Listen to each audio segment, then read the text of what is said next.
हाँ जी, हम लोग कर चुके थे 22 क्वेश्चंस हम लोग कर चुके थे, ठीक है। परंतु 21 पे मैं वापस आया हूँ। यहाँ पे हमने एक टर्म डिस्कस कर लेनी चाहिए जो कि है कोरिलेशन, ठीक है। कोरिलेशन क्या है आप सभी को पता है। कोरिलेशन क्या होता है, दो या दो से ज्यादा वेरिएबल के बीच में रिलेशनशिप बताने की जो या दो से ज्यादा वेरिएबल के बीच में रिलेशनशिप बताने की जो स्टैटिस्टिकल टेक्निक है उसको हम लोग कहते हैं कोरिलेशन, ठीक है। अब रिलेशनशिप कैसा, सवाल पेपर में क्या होता है, सवाल होता है कि नेचर ऑफ रिलेशनशिप कौन से वाला स्टैटिस्टिकल टेक्निक बताती है, ठीक है। तब आप लोग कहेंगे जी कोरिलेशन बताता है, ठीक है। दूसरी बात, डिग्री एंड डायरेक्शन कौन बताता है, डिग्री ऑफ डायरेक्शन कौन बताता है, वो भी कोरिलेशन बताता है। अगली बात, स्ट्रेंथ एंड डायरेक्शन कौन बताता है, स्ट्रेंथ एंड डायरेक्शन कौन बताने का काम करता है, वो भी कोरिलेशन करता है। तो कोरिलेशन क्या है, दो या दो से अधिक वेरिएबल के बीच में रिलेशनशिप मेजर करने की एक स्टैटिस्टिकल टेक्निक है जिसमें वो nature of relationship, degree of direction, strength and direction बताने का काम करता है। आपने पढ़ा हुआ है कि कोरिलेशन जो है वो कई टाइप, ठीक है। एक होता है पॉजिटिव, पॉजिटिव में क्या होगा, जब दो वेरिएबल सेम डायरेक्शन में मूव करते हैं, वेदर अपवर्ड वेदर डाउनवर्ड जाएंगे तो वो पॉजिटिव होगा। नेगेटिव कौन से वाला होगा, नेगेटिव होगा भैया जब एक वेरिएबल अपवर्ड, एक डाउनवर्ड दूसरा अपवर्ड, ठीक है। एक सिंपल कोरिलेशन, जब दो वेरिएबल का रिलेशनशिप स्टडी कीजिएगा, दो वेरिएबल के रिलेशनशिप की स्टडी की जाएगी तो वो होगा सिंपल कोरिलेशन। अब सिंपल से एक आगे स्टेप आता है पार्शियल। पार्शियल कोरिलेशन में क्या होगा, मोर देन टू वेरिएबल होंगे, मोर देन टू वेरिएबल होंगे, ठीक है। तो स्टडी दो की जाएगी, बाकी को कांस्टेंट माना जाएगा। पार्शियल कोरिलेशन में क्या होगा, मोर देन टू वेरिएबल होंगे परंतु स्टडी किसकी की जाएगी, दो की जाएगी, कांस्टेंट माना जाएगा। फिर था मल्टीपल, ठीक है। मल्टीपल में क्या होगा, दो से ज्यादा वेरिएबल होंगे, सबकी सबकी स्टडी की जाएगी, वो होगा मल्टीपल कोरिलेशन। मैंने बताया कोरिलेशन एक स्टैटिस्टिकल टेक्निक है जो आपको दो वेरिएबल के बीच में रिलेशनशिप को मेजर करने की एक स्टैटिस्टिकल टेक्निक कोरिलेशन है।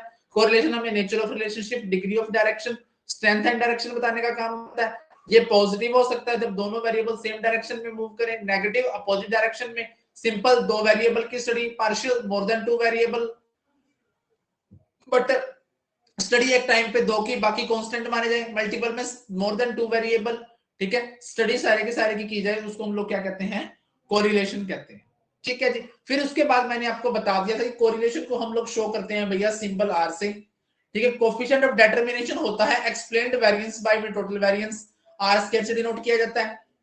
फिर कोफिशिएंट ऑफ नॉन डिटरमिनेशन बताया था आपको मैंने, वो 1 माइनस आर स्क्वायर से डिनोट किया जाता है। ये होता है explained unexplained variable bye total variance, ठीक है। 1 माइनस आर स्क्वायर हो गया। फिर हमारा जो सवाल था कोफिशिएंट ऑफ एलियनेशन, ठीक है। कोफिशिएंट ऑफ एलियनेशन हमारा जो सवाल था वो था 1 माइनस आर स्क्वायर, सारे का स्क्वायर रूट हम लोग कर देंगे, इसको के से डिनोट करेंगे, वो क्या था, कोफिशिएंट ऑफ एलियनेशन था, ठीक है। यहां तक हम लोगों ने स्टडी कर ली थी। अब यहाँ पे हम लोगों ने कोरिलेशन भी क्या कर लिया, अच्छे से स्टडी कर लिया, ठीक है। कोरिलेशन में हम लोगों के सामने जो एक फॉर्मूला मोस्टली चलता है वो चलता है covariance of x y by में standard deviation of x, standard deviation of y, या फिर एक फॉर्मूला चलता है, कोरिलेशन को हम लोग क्या मानते हैं, रिग्रेशन कोफिशिएंट का ज्योमेट्रिक मीन मानते हैं।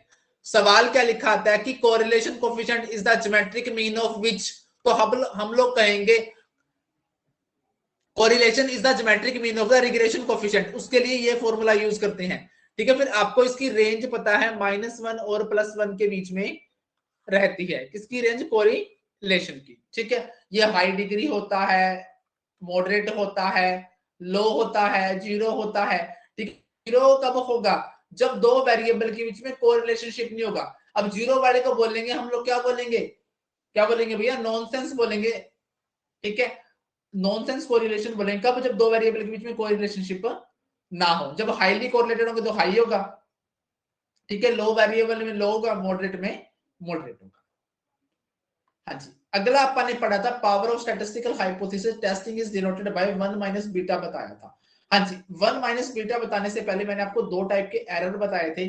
फर्स्ट ऑफ ऑल हम लोगों ने डिस्कस किया था भैया टाइप 1 एरर। टाइप 1 एरर क्या होता है? टाइप 1 एरर होता है जब आप ट्रू नल हाइपोथेसिस को रिजेक्ट करते हैं। आपकी हाइपोथेसिस क्या है? ट्रू है, नल, उसको रिजेक्ट करने कर दिया तो वो टाइप 1 एरर कहलाएगा। तो टाइप 1 एरर को डिनोट कर दिया आपने अल्फा से।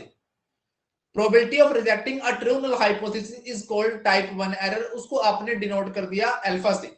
अब यही देखो, अगर अब ये इनकरेक्ट डिसीजन है भैया, गलत थी कोई चीज, सही थी कोई चीज, उसको रिजेक्ट कर देना गलत डिसीजन है। अगर हम लोग इसको सही को एक्सेप्ट कर लेते, क्योंकि नल हाइपोथेसिस ट्रू थी, उसको एक्सेप्ट कर लेते थे, वो करेक्ट डिसीजन हो जाता। करेक्ट डिसीजन डिनोट किया 1 माइनस अल्फा से। Probability of rejecting a true null hypothesis type 1 error कहलाती है, डिनोट की जाती है अल्फा से। Probability of accepting the null hypothesis when it is true, तो वो कहलाती है correct decision. Correct decision denote किया जाएगा 1 माइनस अल्फा से। दूसरा आ जाएगा probability of accepting a false null hypothesis. जब आप किसी फॉल्स नल हाइपोथेसिस को क्या करते हो? एक्सेप्ट करते हो। ये भी इनकरेक्ट डिसीजन है, क्योंकि वो नल हाइपोथेसिस क्या थी? फॉल्स थी, फिर भी एक्सेप्ट कर ली। इसको डिनोट किया जाता है बीटा से। तो इसके वाइस वर्सा क्या होगा? वाइस वर्सा होगा probability of rejecting a false null hypothesis. भाई जब नल हाइपोथेसिस फॉल्स हो और उसको रिजेक्ट कर दिया जाए, वो करेक्ट डिसीजन हो जाएगा और उसको डिनोट किया जाएगा 1 माइनस बीटा से। 1 माइनस बीटा को हम लोगों ने नाम दिया था भैया पावर ऑफ द टेस्ट कहते हैं। Power of the test is equal to 1 minus beta. अब 1 minus beta is equal to power of the test है, तो इसको हम लोग दूसरी बात क्या कह सकते हैं? Probability of rejecting a false null hypothesis. क्या बोल सकते हैं? Probability of rejecting a false null hypothesis. False null hypothesis, ठीक है। ये हो गया हमारा टाइप 1 एरर। टाइप 2 एरर हम लोगों ने क्या कर लिया? स्टडी कर लिया, ठीक है जी। अगला सवाल है the area under normal distribution cover.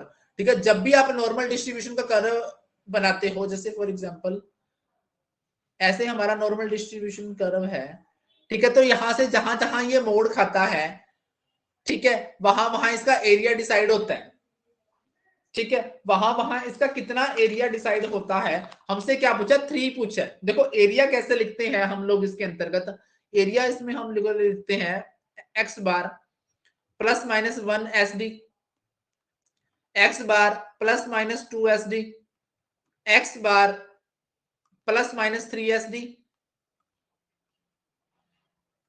तो इसमें जो एरिया आता है, पहले वाले में एरिया आता है 68.26%, दूसरे वाले में आता है 95.45%, तीसरे वाले में आता है 99.73%। तो यहां हमसे क्या पूछा है? Mean plus minus 3 S D पूछा है। तो हमारा आंसर क्या हो जाएगा? 0.9973 हो जाएगा। हमारा आंसर क्या हो जाएगा? 0.9973 हो जाएगा, ठीक है जी। उसके बाद है हमारा next question, there is a relationship between F test और किसके बीच में रिलेशनशिप होता है? वो जो एफ टेस्ट और एनोवा के बीच में रिलेशनशिप होता है। एनोवा की फुल फॉर्म होती है analysis of variance. Analysis of variance क्या कहलाता है? एनोवा कहलाता है। एफ टेस्ट और इसके बीच में, क्योंकि इसमें दो या दो से अधिक जो एफ टेस्ट में हम लोग क्या करते हैं? स्टडी करते हैं, ठीक है। Variable variance of two sample, ठीक है, इसमें मोर देन टू की बात करता है। एनोवा में मोर देन टू सैंपल की बात करता है। Mean of more than two sample, ठीक है। जेड टेस्ट आप सभी को पता है लार्ज सैंपल टेस्ट है, ठीक है, लार्ज सैंपल टेस्ट है। अब लार्ज सैंपल टेस्ट है तो सैंपल साइज क्या होगा बच्चों? इक्वल टू और ग्रेटर देन 30 होगा। इसकी पहचान क्या बता रखी है? कि पॉपुलेशन का एसडी यहाँ पे नोन होता है, पता होता है, ठीक है। टी टेस्ट क्या है? स्मॉल सैंपल टेस्ट है, ठीक है। स्मॉल सैंपल टेस्ट है तो सैंपल साइज क्या होगा? लेस देन 30 होगा, ठीक है। अगली बात क्या है? इसको स्टूडेंट टी टेस्ट भी बोलते हैं। क्या बोलते हैं? स्टूडेंट टी टेस्ट भी बोलते हैं, ठीक है। और अगली बात, एक चीज इसमें क्या आती है कि बिफोर आफ्टर का जो कंपैरिजन होता है, ठीक है, वो टी टेस्ट में होता है। जैसे फॉर एग्जांपल मैं कहूं कि आपको, मैंने को स्टैट कराने से पहले का टेस्ट लिया और स्टैट करवाने के बाद का टेस्ट लूं, तो उसकी स्टडी कहां पर की जाएगी? ठीक है, यहां पर की जाएगी। टू डिपेंडेंट सैंपल हो जाएंगे ये कौन से हो जाएंगे? Two dependent sample. भाई एक ही, क्योंकि बच्चे तो एक ही है ना। आप हो, आपको पढ़ाने से पहले टेस्ट ले लिया, आपको पढ़ाकर टेस्ट ले लिया, तो टू डिपेंडेंट सैंपल हो जाएंगे, एक ही सैंपल डिपेंडेंट हो जाएगा इसमें। ठीक है। काई स्क्वायर क्या है? काई स्क्वायर आप सभी को पता है नॉन पैरामीट्रिक है। ठीक है, नॉन पैरामीट्रिक है। अगली बात इसमें से जो पूछी जाती है, ठीक है, इसमें से पूछे टेस्ट ऑफ होमोजेनिटी किस में आता है? तो काई स्क्वायर में आता है। ठीक है, नॉन पैरामीट्रिक काई स्क्वायर में आता है, मतलब नॉन पैरामीट्रिक टेस्ट है chi square. Test of homogeneity chi square में आती है। ठीक है, गुडनेस ऑफ फिट की बात काई स्क्वायर करता है, टेस्ट ऑफ होमोजेनिटी। ठीक है, अगली बात क्या है? टेस्ट ऑफ होमोजेनिटी के साथ अगली बात क्या है? यहां पर गुडनेस ऑफ फिट की बात कौन करता है? वो भी काई स्क्वायर करता है। ठीक है जी, यहां तक की जानकारी मुकम्मल है। अब उसके बाद एफ टेस्ट अभी बता के आया हूं। F test is used to know the significance of the difference between, ठीक है, वेरिएंस ऑफ टू सैंपल। ठीक है, दो सैंपल के वेरिएंस को स्टडी करने का काम कौन करता है? एफ टेस्ट करता है। एज इट इज सवाल पूछा जाता है पेपर के अंतर्गत। ठीक है जी, अगली बारी आती है, कार्ल पियर्सन आ गया। ठीक है, Karl Pearson coefficient of correlation between two variable. ठीक है, अब इसका फॉर्मूला क्या होता था? Covariance between two variables. Karl Pearson coefficient of correlation कैसे निकालते हैं अभी बताया था मैंने। ठीक है, covariance of x y by में standard deviation of x, standard deviation of y, ये हम लोगों ने फॉर्मूला निकाला था। ठीक है, किसका फॉर्मूला निकाला था अपन ने अभी? कोरिलेशन का फॉर्मूला निकाला था। किसके माध्यम से निकाला था? हाँ जी, किसके माध्यम से निकाला था? वो निकाला था, आर निकाल के दिखाया था आपको मैंने। ठीक है, बाकी इसकी और कोई बात बनती है तो मैं बता देता हूं आपको।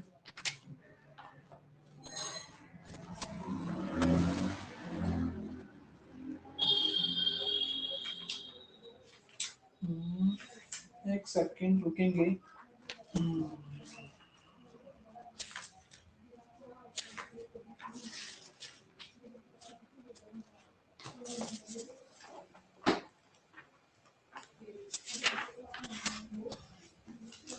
Just a second.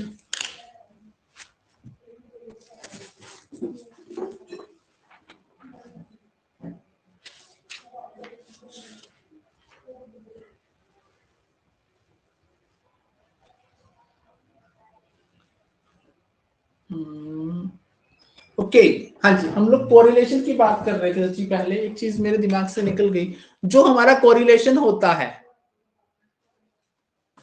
जो हमारा कोरिलेशन होता है, ठीक है, ये ओरिजिन और स्केल दोनों से इंडिपेंडेंट होता है। ये बात इंपॉर्टेंट थी। ठीक है, ओरिजिन एंड स्केल दोनों से इंडिपेंडेंट होता है, ये मेरे दिमाग से निकल गई थी। ठीक है, ये हमारा फॉर्मूला है। ठीक है, तो covariance, Karl Pearson coefficient of correlation between two variable is the covariance between variables. ठीक है जी, अगला सवाल आता है हमारा हाइट वेट। अब हाइट वेट किसके एग्जांपल हैं? ठीक है, हाइट वेट आप लोगों ने मार्क कर देना, ये रेशो के एग्जांपल हैं। ठीक है, नॉमिनल में पढ़ा था आपने नॉर्मल, रोल नंबर वगैरह जो नंबर होते हैं। ऑर्डिनल में पढ़ी थी आपने रैंकिंग। ठीक है, लेस देन ग्रेटर देन का यूज हुआ था। ठीक है, इंटरवल में आया था, प्रॉपर इंटरवल होता था जैसे टेम्परेचर का। ठीक है, जीरो एज ए बेस पढ़ा था अपन ने रेशो में, रेशो स्केल्स में। ठीक है, इसमें मल्टीपल और डिवाइड हम लोग यूज करते हैं। ठीक है, टेम्परेचर किसका एग्जांपल था? टेम्परेचर अभी बताया मैंने, इंटरवल का एग्जांपल था। ठीक है, रिच मिडिल अभी आपको बताया कि रैंकिंग की कंपैरिजन हो जाएगी, ये ऑर्डिनल का एग्जांपल हो जाएगा हमारा। ठीक है, सिर्फ ऑर्डर में लगा सकते हैं, क्वांटिफाई नहीं कर सकते भी कौन कितना रिच है, ये तो पता लगा सकते हैं, ओनली ऑर्डर में दे सकते हैं, but can not quantify, but can't quantified. हाँ जी, नेक्स्ट है इन लीनियर इक्वेशन। ठीक है, अब देखो लीनियर इक्वेशन आ गई आपकी। ठीक है, सबसे पहली बात तो ये इक्वेशन है हमारी भैया y on x। y on x की इक्वेशन लिखी जाती है a जमा bx। ठीक है, अब y जो होता है बच्चों वो होता है डिपेंडेंट वेरिएबल।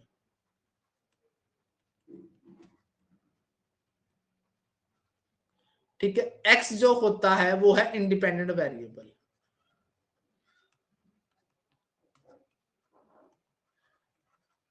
ठीक है, a जो होता है y इंटरसेप्ट। ठीक है, यहां पर क्या हो जाएगा, a इंटरसेप्ट का काम करता है, सिर्फ इतना ध्यान रखना। b जो होता है वो स्लोप होता है। ठीक है, तो पूछा क्या है हमसे, a की वैल्यू पूछे, a तो इंटरसेप्ट होता है, बन गया आंसर। सारी की सारी रिग्रेशन इक्वेशन जो है आपकी मैंने, ये y ऑन x है। ठीक है, y बराबर a plus B X. Y क्या है, डिपेंडेंट वेरिएबल है क्योंकि डिपेंड करता है। x क्या है, इंडिपेंडेंट वेरिएबल है। a इंटरसेप्ट है, b क्या है, स्लोप है। अगर इसी तरह मेरे को x ऑन y बनानी पड़े भैया, x ऑन y बनानी पड़े तो आप लोग बना देंगे।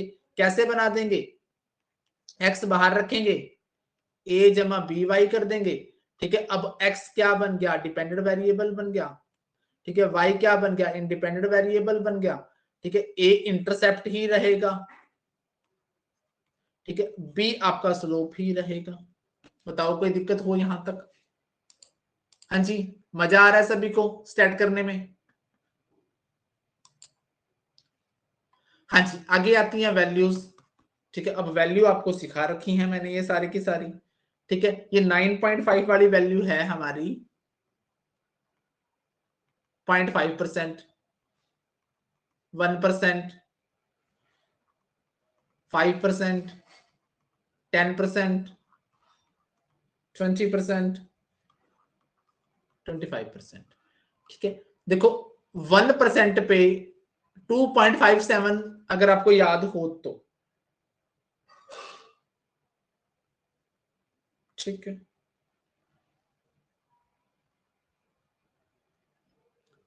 ठीक है, 5% पे हमें 1.96। ठीक है, 1.645, ये सारी की सारी वैल्यू करेक्ट है। ये ध्यान रखना, ये सारी की सारी वैल्यू करेक्ट है। ठीक है, इसको आप लोगों ने लिखा दिखा होगा, 2.58 लिखा दिखा होगा।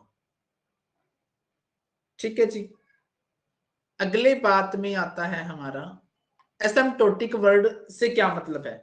हमने आपको नॉर्मल डिस्ट्रीब्यूशन के बारे में बताया था। नॉर्मल डिस्ट्रीब्यूशन के बारे में अच्छे से बताया था कि नॉर्मल डिस्ट्रीब्यूशन क्या है, हमारा कंटिन्यूअस प्रोबेबिलिटी डिस्ट्रीब्यूशन है। ठीक है, कंटिन्यूअस प्रोबेबिलिटी डिस्ट्रीब्यूशन है।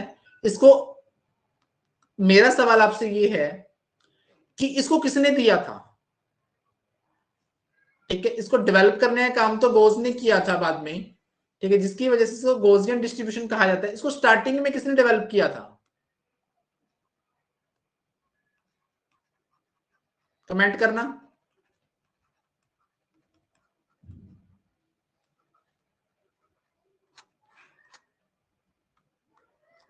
हाँ जी, करो, कमेंट करो।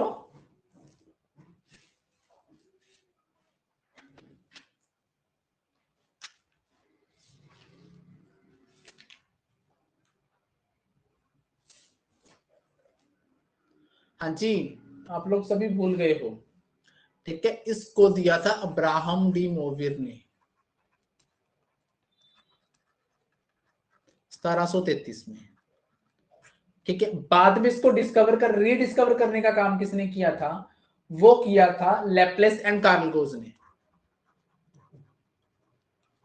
ठीक है, लैपलेस एंड कार्ल गोज ने किया था, इसी वजह से इसको गोजियन डिस्ट्रीब्यूशन कहा जाता है। ठीक है, इसमें कंटिन्यूअस वेरिएबल की स्टडी की जाती है। Continuous variable like height, weight, ठीक है, इनकी स्टडी की जाती है। ठीक है, फिर इसकी प्रॉपर्टी पढ़ी थी। प्रॉपर्टी ये पढ़ी थी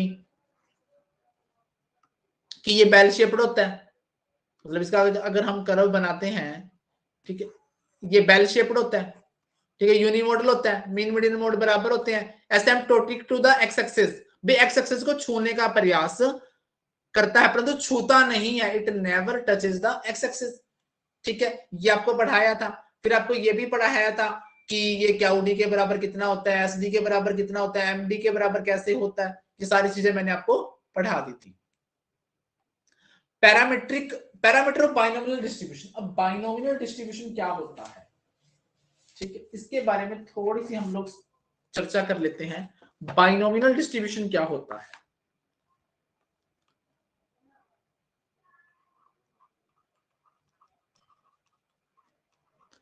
binomial distribution,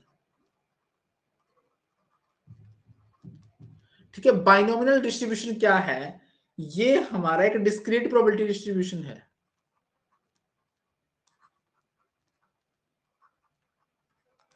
discrete probability distribution है, ठीक है। इसको डिस्कवर करने का काम किया था जेम्स बर्नौली ने। जेम्स बर्नौली ने किया था, ये स्विस मैथमेटिशियन था, ठीक है। अब इसको वहां यूज किया जाता है जहां दो प्रोबेबिलिटी हो, एक सक्सेस की और एक फेलियर की। पी को सक्सेस के लिए डिनोट किया जाता है, क्यू को फेलियर के लिए डिनोट किया जाता है, ठीक है। क्यू को 1 माइनस पी भी कहा जाता है, ठीक है। मोस्टली वहां पर क्या है कि लगभग जहां प्रोबेबिलिटी इक्वल हो, जैसे फॉर एग्जांपल कॉइन्स के सवाल होते हैं, वो इसके अंदर सोल्व किए जाते हैं। इसका फॉर्मूला होता है हमारे पास पी एक्स बराबर एनसी एक्स या फिर आर पी की पावर एक्स इंटू क्यू की पावर एन माइनस एक्स। ये हमारा क्या रहता है, फॉर्मूला रहता है, ठीक है जी। मतलब इसमें इक्वल प्रोबेबिलिटी होती है, सक्सेस फेलियर की लगभग क्या रहती है, अप्रोक्सीमेटली इक्वल प्रोबेबिलिटी रहती है, ठीक है जी। अब इसके पैरामीटर कौन से होते हैं? इसके दो पैरामीटर होते हैं, एन एंड पी, ठीक है। यानी कि दो पैरामीटर कौन कौन से होते हैं, एन एंड पी, इसके दो पैरामीटर होते हैं, ठीक है। अब एन एंड पी तो इसके दो पैरामीटर होते हैं। इसमें जो मीन निकाला जाता है एक्स बार, वो निकलता है एनपी से, ठीक है। एस डी निकलता है square of standard NP Q. अब आपको पता है कि वेरिएंस क्या होता है, वेरिएंस होता है स्केयर ऑफ स्टैंडर्ड डेविएशन, यानी कि नॉर्मल एनपी क्यू हो जाएगा, ठीक है। अगर आपने क्या निकालना है इसमें, मोमेंट कोफिशिएंट ऑफ स्क्यूनेस निकालना है, ठीक है। वो फॉर्मूला होता है रूट बीटा 1 बराबर है Q minus P upon root N P Q, ठीक है। अगर यही आपने कर्टोसिस निकालना है, मोमेंट कोफिशिएंट ऑफ कर्टोसिस निकालना है, ठीक है, beta 2 3 plus 1 minus 6 P Q upon N P Q, ठीक है। तो बाइनोमियल डिस्ट्रीब्यूशन क्या है, एक डिस्क्रीट प्रोबेबिलिटी डिस्ट्रीब्यूशन है, जेम्स बर्नौली ने दिया था, ठीक है। इसमें पी के लिए सक्सेस और क्यू के लिए फेलियर यूज किया जाता है, ठीक है। मोस्टली यहाँ पर क्या पी और क्यू की प्रोबेबिलिटी लगभग बराबर होती है, हाफ हाफ होती है। फॉर्मूला होता है एनसीएक्स इंटू पी की पावर एक्स इंटू क्यू की power N minus X. Mean निकलता है एनपी करके, स्टैंडर्ड डेविएशन निकलता है रूट एनपी क्यू करके, और वेरिएंस निकलता है ओनली एनपी क्यू करके। मोमेंट कोफिशिएंट ऑफ स्क्यूनेस निकलता है आपका root beta 1 Q minus P by root NP Q. Beta 2 निकलेगा 3 plus 1 minus 6 P Q by में एनपी क्यू, ठीक है जी। यहाँ पे ये चीज निकलती है, ठीक है। तो कौन कौन से पैरामीटर है, एन और पी दो पैरामीटर हैं यहाँ पर, ये दो पैरामीटर हैं किसके, बाइनोमिनल डिस्ट्रीब्यूशन के, ठीक है जी। अब यहाँ पे एक वर्ड आया कर्टोसिस, ठीक है। कर्टोसिस ये पिकड़नेस चेक करने का काम आता है, डायरेक्ट सवाल पूछा जाता है इसमें। जो आपका ये नॉर्मल डिस्ट्रीब्यूशन का ग्राफ होता है, उसकी पिकड़नेस चेक करने के काम कौन से वाला स्टैटिस्टिकल मेजर आता है, वो आता है कर्टोसिस, ठीक है। अब आपको इसके बारे में एक छोटी सी जानकारी और दे दूं, ठीक है। ये हमारा अगर जो ग्राफ बनाए, very high tail, normal tail, ठीक है। तीसरे वाला ना मतलब टच तो नहीं करेगा परंतु नीचे दबा हुआ जाएगा, ठीक है। जो सबसे ऊंचे वाला होता है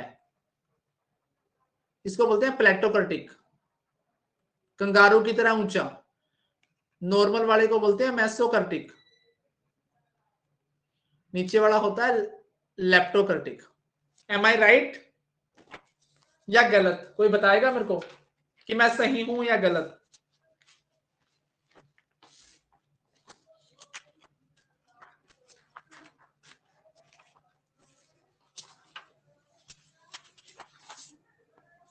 बता दो भाई, मैं सही हूं या गलत?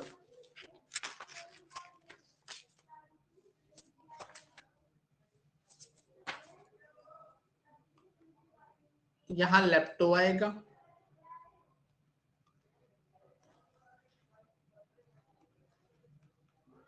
यहां प्लेटो आएगा।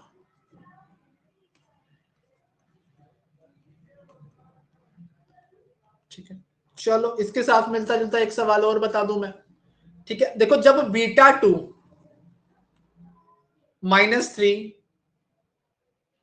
ठीक है, sorry, beta is greater than, beta 2 is greater than -3 हो, ठीक है, तब होता है हमारा lepto. Beta 2 is less than 3, आप सभी को पता है नीचे चला जाएगा। बीटा 2 इज इक्वल टू 3, ये मेसोकैप्रिक हो जाएगा। ये सवाल पूछा जाता है, सबसे ऊंचे शेप वाला, कंगारू जैसी शेप वाला पूछा जाए, बोला जाए कंगारू जैसी शेप वाला कौन सा होगा, तो आप लोग कहेंगे लेप्टो। नॉर्मल पूछा जाए तो मेसो, ठीक है, सबसे नीचे की तरफ बैठा हुआ प्लेटो। अगर बीटा 2 इज ग्रेटर देन 3 है, ठीक है, तो वो लेप्टोकर्टिक है। बीटा 2 इज लेस देन 3 है तो प्लेटोकर्टिक है। बीटा 2 इक्वल टू 3 है तो मेसोकर्टिक है। अच्छा जी, मैं रोंग हूं, पाजीवा शाबाश, जिंदा दिल बैठे हैं अभी। चलो जी, कितने सवाल हो गए? Suicide done at lover point, suicide कर ली भैया लवर पॉइंट पे, तो बताओ कौन से वाली कहानी आएगी?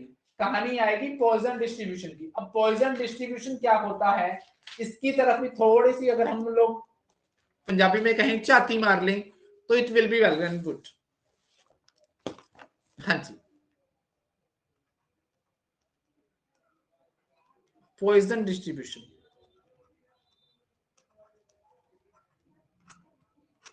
हाँ जी, पॉइजन डिस्ट्रीब्यूशन के बारे में पहली बात यही डिस्क्रीट प्रोबेबिलिटी डिस्ट्रीब्यूशन है।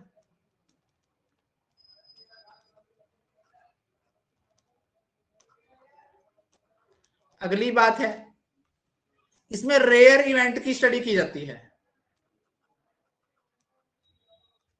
ठीक है, इसको देने वाले अंकल का नाम है sir doctor Simon Denis poison.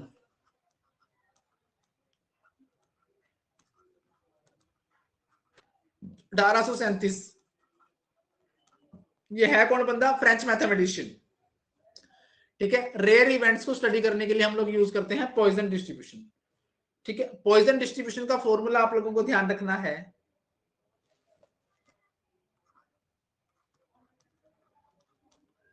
वो होता है e की पावर -m इंटू m की पावर x बाय x का फैक्टोरियल, ये इसका फॉर्मूला है। ठीक है, ये इसका फॉर्मूला है। ठीक है, अब इसमें कॉन्सोनेंट्स क्या आते हैं, इसमें मीन कैसे निकलता है? मीन इसमें भी वैसे निकलता है, एनपी। इसमें एसडी और मीन बराबर होते हैं, सॉरी, मीन और वेरिएंस बराबर होते हैं इसमें। ठीक है, ये क्या है? ये वेरिएंस है, तो एसडी कैसे निकलेगा? स्क्वायर रूट एम हो जाएगा। अगर मोमेंट कोफिशिएंट ऑफ क्या निकालना हो, स्क्यूनेस निकालना हो, तो root beta 1 is equal to 1/√m। ठीक है, अगर यही कर्टोसिस निकालना हो, बीटा 2 बराबर 3 + 1/m। ठीक है, पॉइजन डिस्ट्रीब्यूशन कैसा है? डिस्क्रीट प्रोबेबिलिटी डिस्ट्रीब्यूशन है, रेयर इवेंट्स की स्टडी करने के काम आता है।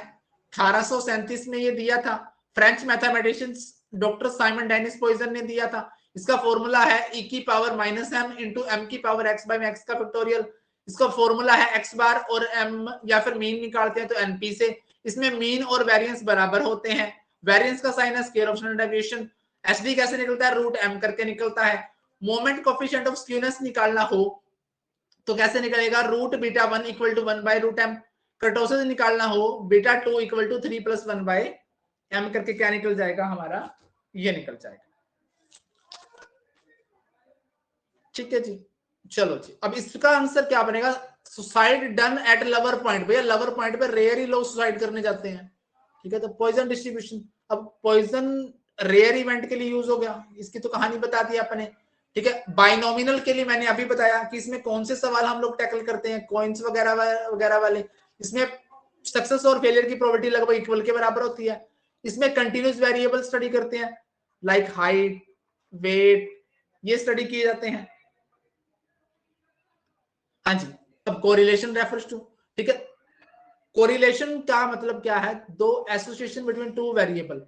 जहां मैंने कोरिलेशन के बारे में जानकारी आपको दी थी, ठीक है, वहां ये वाली लाइन भी आप लोग लिख लेना कि दो वेरिएबल के बीच में एसोसिएशन बताने वाला जो स्टैटिस्टिकल टूल है वो क्या कहलाता है हमारा, वो कहलाता है कोरिलेशन। ठीक है, अब इसी के साथ अगर आपको रिमाइंडर हो तो कोरिलेशन का साइन होता है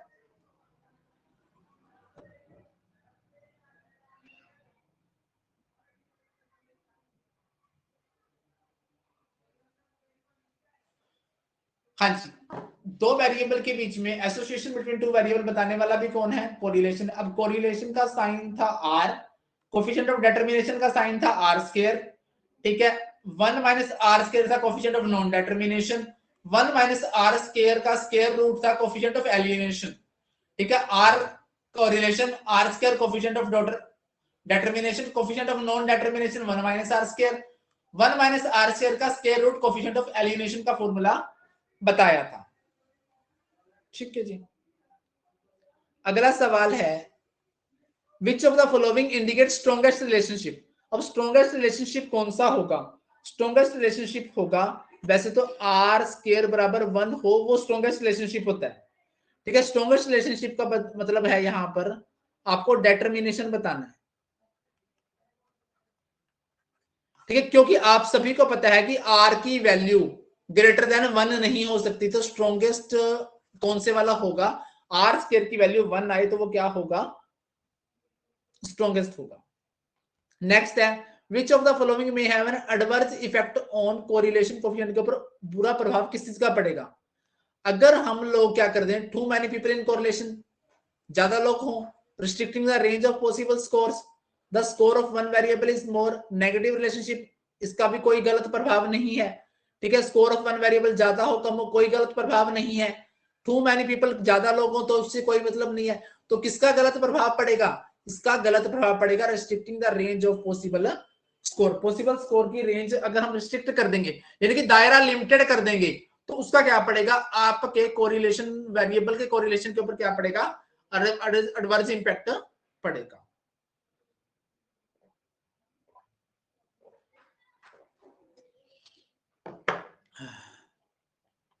विच of the following is not the use of r. भाई आर का यूज क्या नहीं है, देखो रिलायबिलिटी चेक करने के काम आता है, कोरिलेशन चेक करने के काम आता है, वैलिडिटी भी चेक करने के काम आता है, तो क्या चेक करने के काम नहीं आता, पावर एनालिसिस करने के काम नहीं आता, ठीक है। इसका मतलब क्या है, कोरिलेशन का क्या यूज है,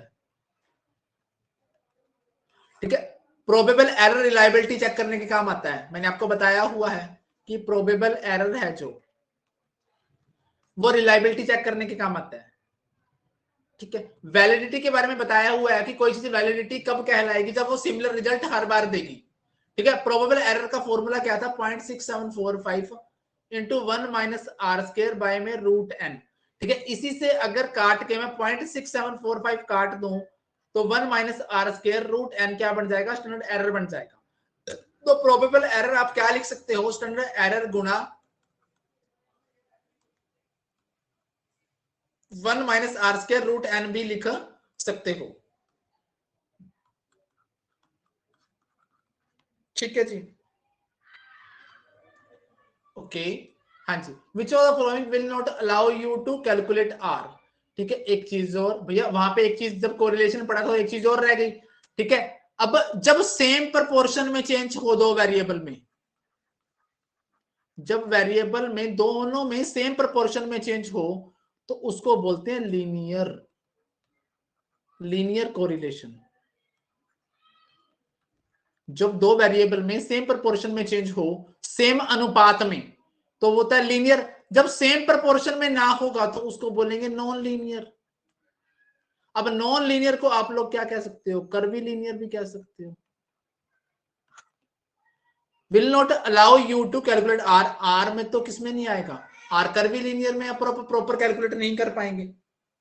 किसमें नहीं कर पाएंगे, कर्वी लीनियर में नहीं कर पाएंगे। अब नेगेटिव रिलेशनशिप कौन से वाला होगा, नेगेटिव होगा, एक अपवर्ड दूसरा डाउनवर्ड। पॉजिटिव कैसा होगा, जब दोनों सेम डायरेक्शन में है। ठीक है, कर्वी लीनियर का आपको बारे में बता दिया कि जब सेम अनुपात में चेंज ना हो तो उसको नॉन लीनियर या फिर कर्वी लीनियर कोरिलेशन कहते हैं। लीनियर कौन सा होगा, जब सेम प्रोपोर्शन में चेंज होगा।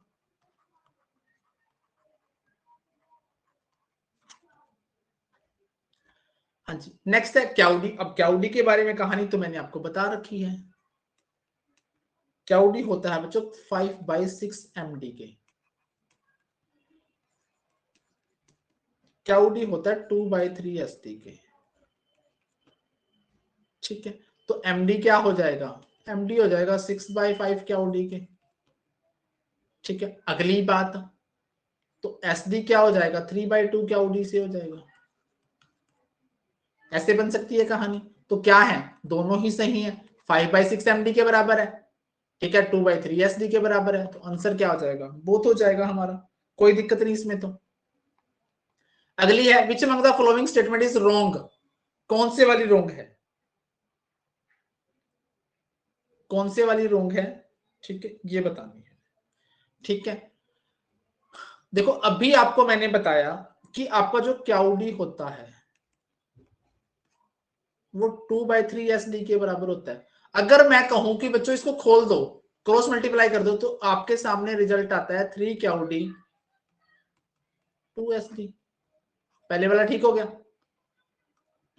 ठीक है, फिर आपको अगर याद हो MD और SD का रिलेशनशिप बताया हुआ है मैंने आपको। ठीक है, अभी ऊपर वाले फॉर्मूले को अगर हमें थोड़ा सा सॉर्ट आउट करें, अब यहां पे देखो दोनों क्याउडी की वैल्यू है ये, मतलब क्याउडी मल्टीप्लाई में, अगर यहां पे मैं क्याउडी की वैल्यू निकालूं पहले वाले में, ठीक है, तो ये निकलेगी 5/6 ए, यहां निकाली पड़ी है। चलो दोनों बराबर हैं क्योंकि दोनों क्याउडी की वैल्यू है, तो हम लोग रखेंगे 5/6 MD बराबर है 2/3 SD। ठीक है, अब यहां पे आपने MD निकालना हो, 2/3 इंटू 6/5। ठीक है, ये SD आ जाएगा, 3 से मैं काटूंगा तो ये आ जाएगा, तो MD आ जाएगा 4/5 SD। ठीक है, और इधर से मेरे को ये निकालना हो, अगर SD उधर रखना हो तो 5/6 3/2, 3 एकम 3, ये 5/4 हो जाएगा। ठीक है, तो सोल्व करके क्या आएगा, 4 SD 5 MD और 6 क्याउडी, ये सारे बराबर हैं। यानी कहने का मतलब ये भी सही है, ये भी सही है, ये भी सही है और ये भी सही है, चारों सही है, ऑल राइट है। ठीक है, यानी कि इनका जो रेशो है 5/4/5/6 का है। ठीक है, पावर ऑफ ए टेस्ट अभी बताया था भैया, 1 - बीटा होता है। ठीक है, पावर ऑफ टेस्ट के बारे में बताई थी, कहानी बताई थी बहुत लंबे वाली।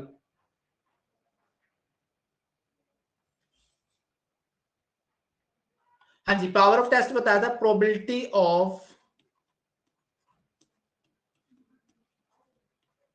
Rejecting a false null hypothesis.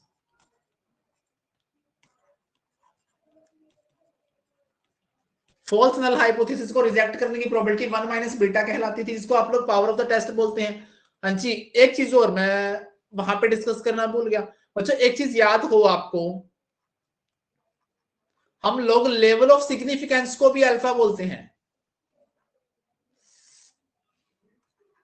Level of significance को हम लोग अल्फा से डिनोट करते हैं। तो लेवल ऑफ सिग्निफिकेंस अगर आपका अल्फा है तो बच्चों अल्फा क्या था, अल्फा था probability of rejecting a true null hypothesis.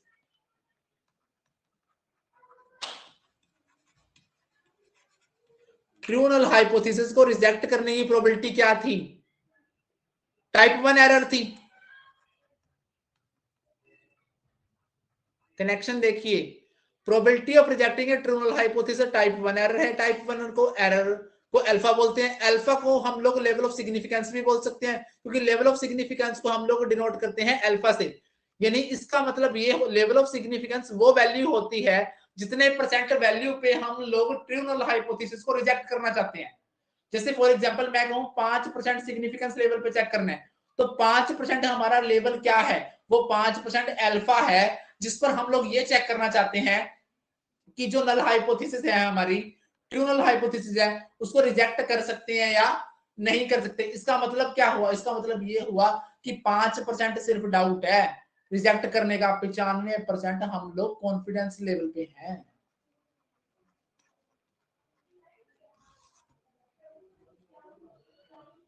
हाँ जी, which among the following is not a non probability sampling. चलो जी आ जाओ, पहले लिखेंगे प्रोबेबिलिटी,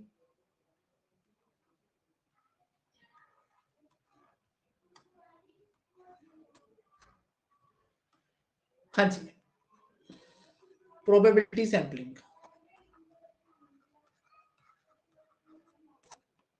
हाँ जी, प्रोबेबिलिटी सैंपलिंग में हम लोगों ने पढ़ा हुआ है simple random sampling, stratified random sampling, systematic random sampling,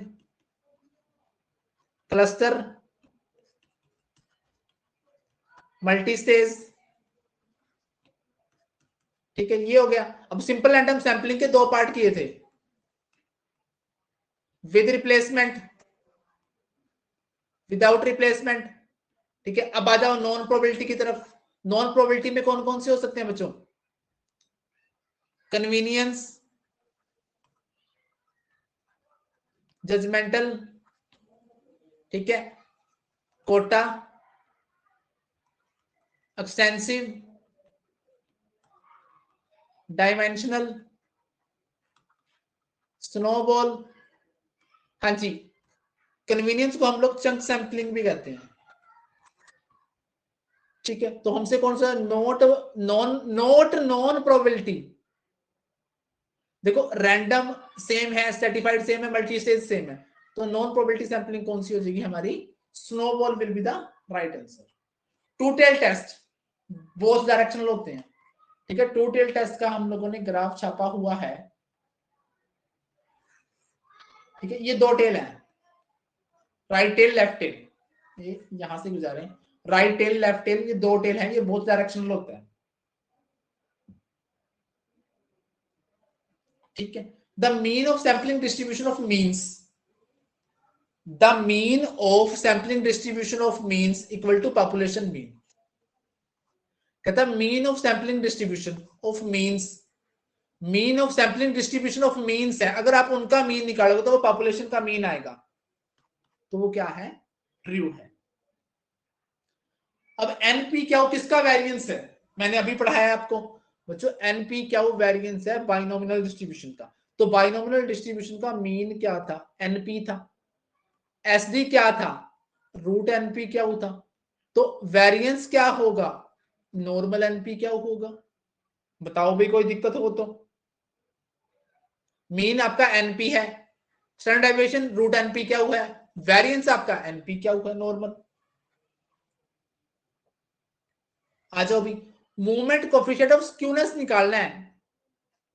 ठीक है, 1/√m movement coefficient of skewness वाला, यानी कि √β1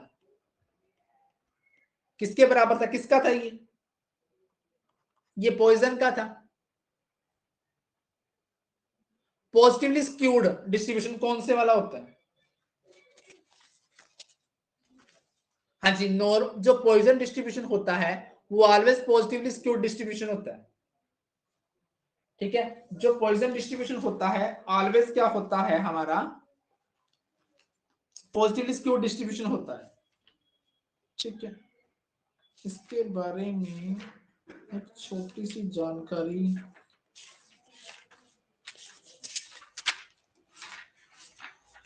एक सेकेंड,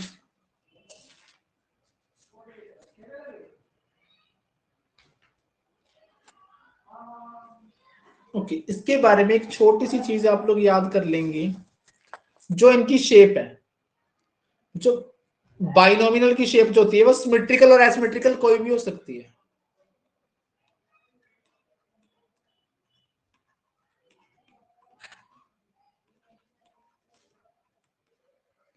ठीक है, और ये हमेशा पॉजिटिवली स्क्यूड होता है।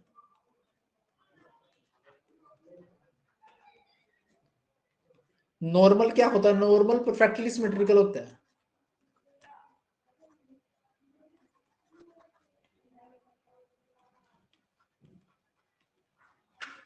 हाँ जी, बाइनोमिनल होता है हमारा, बाइनोमिनल सिमेट्रिकल एसिमेट्रिकल दोनों हो सकता है। पॉइजन पॉजिटिवली स्क्यूड होता है, परफेक्टली सिमेट्रिकल होता है हमारा नॉर्मल डिस्ट्रीब्यूशन। ठीक है, म्यूचुअली एक्सक्लूसिव आउटकम। अब म्यूचुअली एक्सक्लूसिव आती है हमारी बाइनोमिनल में, क्योंकि दोनों की जो प्रोबेबिलिटी होती है वो हाफ हाफ के बराबर होती है। 0.5 होती है। मैंने बताया था पी और क्यू लगभग बराबर होते हैं इसमें।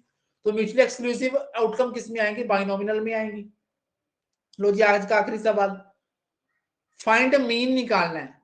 प्रोबेबिलिटी ऑफ डिफेक्टिव बोतल 0.1, यानी कि पी आपको कितना दे रखा है? 0.1। एन आपको कितना दे रखा है? 500। आपको क्या निकालना है? मीन निकालना है। मीन का फॉर्मूला होता है एनपी। ठीक है, अब आपको ये एन है 0.10, तो आपका मीन कितना आ गया? 50। आपका आंसर आ गया। बताओ भी, कोई दिक्कत हो तो यहां तक हम लोगों ने मीन निकाला है। ठीक है, मीन कैसे निकलता होता है? डिफेक्टिव बोतल। अब देखो 0.1 प्रोबेबिलिटी है। 0.1 प्रोबेबिलिटी किसमें पाई जा सकती है? बहुत रेयर चांस हो जहां पर पॉइजन डिस्ट्रीब्यूशन, जो साइमन डेनिस पॉइजन ने दिया था। फ्रेंच मैथमेटिशियन था, रेयर इवेंट्स के लिए यूज करते थे हम लोग। फॉर्मूला था e की पावर -m, m की पावर x बाय x का फैक्टोरियल। ये हमारा फॉर्मूला था। ठीक है, तो उसमें मीन निकालने का फॉर्मूला बताया था एनपी। एन आपका 500 दे रखा है, प्रोबेबिलिटी आपकी 0.1 दे रखी है, तो 0.1 को 1/10 लिख दिया, तो कैलकुलेट करके क्या आ गया? 50 हमारा आंसर आ गया।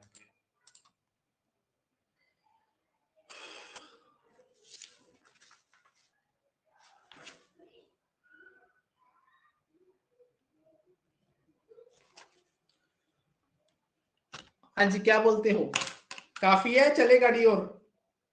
अब बोल सकते हो आप एक बार।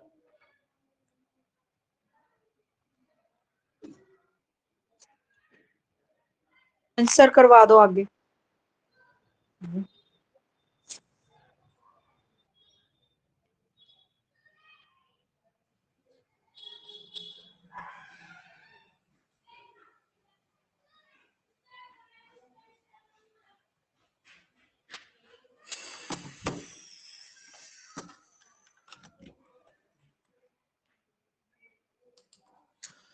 हाँ जी, test of hypothesis about difference between two population proportion. दो पॉपुलेशन प्रोपोर्शन के बीच में, ठीक है, हम लोग टेस्ट करते हैं जेड टेस्ट। ठीक है, अब टी टेस्ट को हम लोग पेयर्ड सैंपल टेस्ट भी बोलते हैं, ये भी ध्यान रख लेना।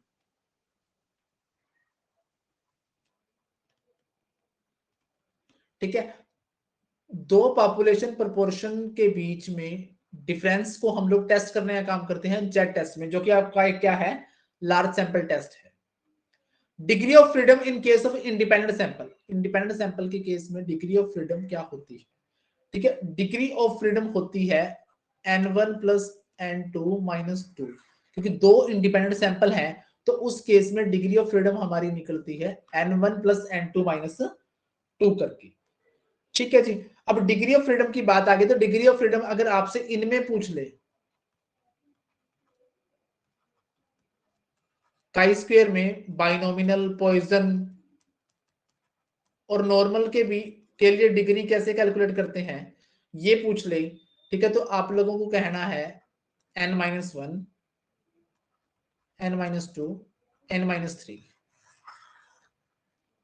ठीक है जी।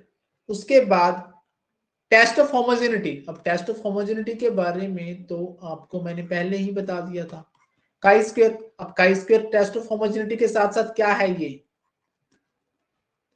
नॉन पैरामीट्रिक टेस्ट है, ठीक है। अब नॉन पैरामीट्रिक टेस्ट है तो test of goodness of it की बात करता है, test of goodness of it की बात करता है। Degree of freedom under chi square, अब ये सारे के सारे काई स्क्वायर में ही थे। काई स्क्वायर में जब इनकी डिग्री देखनी हो आपने इनकी, ठीक है, तो ये सारे के सारे काई स्क्वायर में थे, n1 minus n2 n2 n3, ठीक है। तो कहा कितने आ जाएंगे, सारे के सारे आ जाएंगे। आजा भैया आजा। ये बाइनोमिनल, ये पॉइसन, ये नॉर्मल, किसके under, degree of freedom under chi square. काई स्क्वायर में बाइनोमिनल n-1, Poisson n-2, normal n-3। From the population with mean 300, mean SD, sample 36, ठीक है, मतलब small n। Drone at random calculate standard error of sampling distribution. Standard error निकालना है, जो standard error का formula होता है स्टैंडर्ड डेविएशन बाय में रूट n। अब आपका SD कितना है 60, n कितना है 36, 60/6 करेंगे तो कितना आ जाएगा 10। ये सवाल इंपॉर्टेंट है, क्या पता एज इट इज आपको पेपर में मिले, तो ये फॉर्मूला मार्क कर लेना स्टैंडर्ड एरर का, standard deviation by root n, ठीक है। क्या है standard deviation by root n, किसका फॉर्मूला है स्टैंडर्ड एरर का।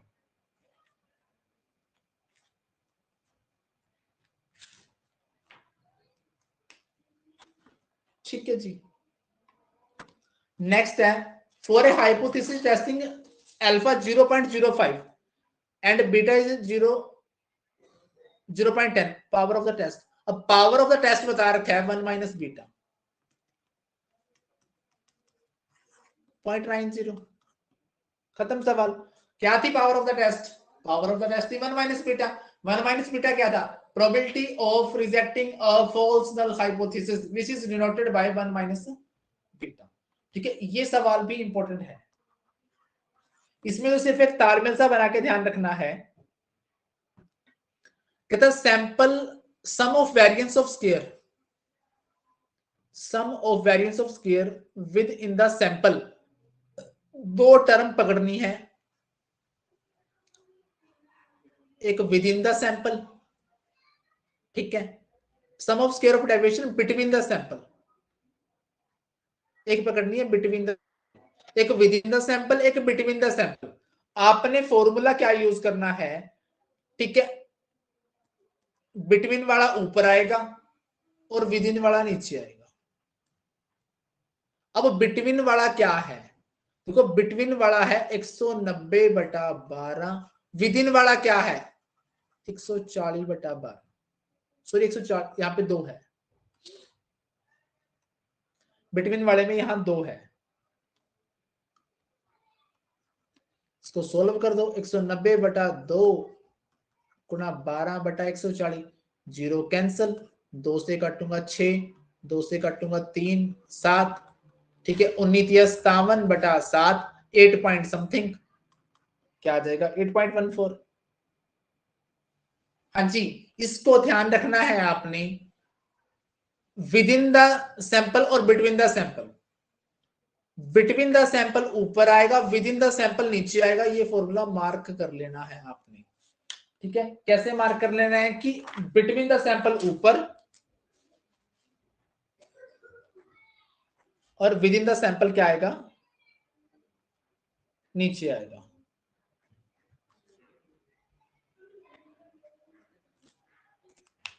ठीक है, अगला आता है जी सवाल, एसडी इज इंडिपेंडेंट ऑफ। अब एसडी किससे इंडिपेंडेंट होता है,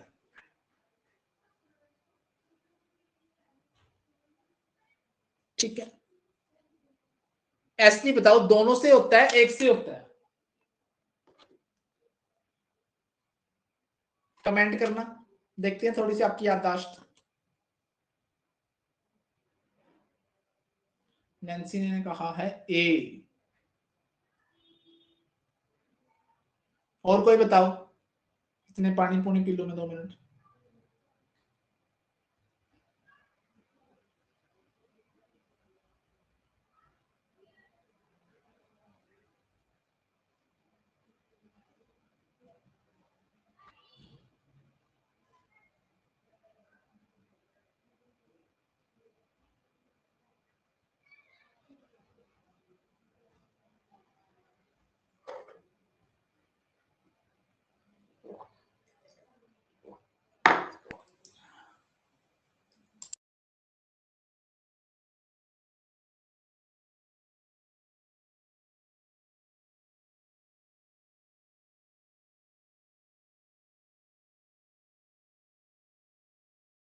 हाँ जी बबीता जी, आप रह गए।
हाँ जी, S D is independent of change of origin. ठीक है, वैसे इस क्वेश्चन में मेरे को डाउट भी आ रहा है। ठीक है, कहीं मेंशन है दोनों से, कहीं मेंशन है सिर्फ ओरिजिन से। चलो इसके अलावा बता देता हूं जो कोरिलेशन है हमारा। माइक खोल दिया मैंने यार।